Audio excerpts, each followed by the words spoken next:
ជំរាបសួរបងប្អូនពុកម៉ែទាំងអស់គ្នាថ្ងៃនេះខ្ញុំមកធ្វើមុខម្ហូបក្លែមទៀតហើយតែបើយើងយកញ៉ាំជាមួយបាយក៏បានយើងយកញ៉ាំលេងក៏បានដែរសំខាន់ណាគឺរសជាតិឆ្ងាញ់ដូចគ្នាហ្នឹងហើយសម្រាប់ខ្ញុំស្វាយនេះខ្ញុំប្រើសាច់ចំនួន3មុខខ្ញុំដាក់បកាក្រៀមយឺហឺហើយនឹងត្រីឆ្អាត្រីដែរបងប្អូនហើយសម្រាប់ខ្ញុំស្វាយខ្ញុំលើកនេះគឺឆ្ងាញ់មែនតើខ្ញុំធ្វើមកប្លែកហើយរសជាតិវិញដិតឆ្ងាញ់ញាក់ហ្មងបងប្អូនមើលវីដេអូនេះហើយកុំភ្លេចសាកល្បងធ្វើដូចខ្ញុំណារសជាតិធានាហ្មងដឹងតែពេញចិត្តហើយអញ្ចឹងយើងមើលវិធីធ្វើទាំងអស់គ្នាហ្មងទៅខ្ញុំយកចំហឺយកទៅអាំងហើយយើងកាត់ចំណិតដូចខ្ញុំអញ្ចឹងណាហើយសម្រាប់បកាវិញគឺយើងយកវាទៅលីងបងប្អូនលីងឲ្យវាឡើងក្រៀមណាហើយចំណែកត្រីឆ្អើរវិញគឺខ្ញុំយកជ្រើសយកត្រីដែកញ៉ៃព្រោះត្រីដែកវាសម្បូរសាច់អ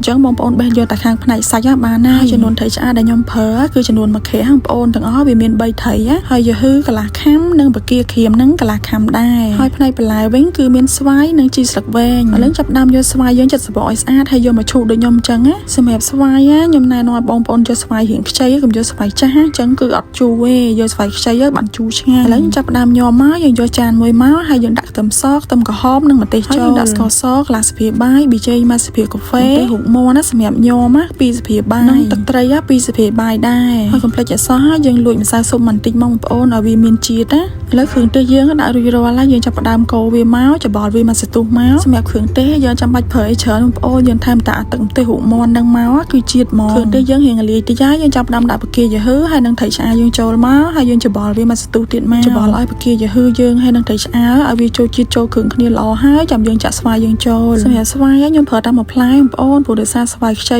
គឺវាជូរឆ្ងាញ់ល្មមហើយឥឡូវយើងបន្តច្បល់ទៀតមកច្បល់តតែស្វាយយើងរៀងចូលជាតិចូលគ្រឿងគ្នាល្អដូចគ្នាចឹងណាសម្រាប់ញ៉ាំស្វាយនេះយើងត្រូវប្រើម្ទេសរៀងច្រើនតិចបងប្អូនឲ្យវាឆ្ងាញ់ហើយគ្រឿងទេសក៏ចឹងដែរយើងដាក់រៀងច្រើនតិចមកបានវាដិតឆ្ងាញ់ដូចគ្នាចឹងយើងច្បល់រួចរាល់ហើយយើងចាប់ផ្ដើមដាក់ជីចូលមកសម្រាប់ជីខ្ញុំប្រើជីស្លឹកវែងបើបងប្អូនមានជីអង្វងឬក៏ជីអង្កាមយើងដាក់ក៏បានដែរតែសម្រាប់ខ្ញុំចូលចិត្តជីស្លឹកវែងជាងពេលយើងដាក់ជីស្លឹកវែងទៅគឺវាត្រូវជាងចឹងឡើងឈ្ងុយហ្មងណាញ៉ាំស្វាយយើងចិត្តរួចរាល់ហើយយើងច្បល់វាតែបន្តិចទៀតមកជាការស្រេចហើយមើលទៅតំណងបងប្អូនអើយប៉ុណ្ណឹងរួចរាល់ហើយបងប្អូនអើយងាយស្រួលធ្វើមែនតើហើយសម្រាប់គ្រឿងក្រៅធ្វើក៏អត់ពិបាកហងងាយនៅចិត្តខ្លួនហើយងាយស្រួលធ្វើទៀតលឿនឆាប់បានញ៉ាំហ្មងមានកម្មវិធីជួបជុំបងប្អូនជួបមិត្តភ័ក្តិឬក៏ញ៉ាំអីជាមួយគ្រួសារក៏ធ្វើត្រូវដែរហើយពេលយើងញ៉ាំកុំភ្លេចហូរសណ្តែកដីពីលើផងណាកាលណាដែលយើងដាក់សណ្តែកដីទៅពេលញ៉ាំទៅ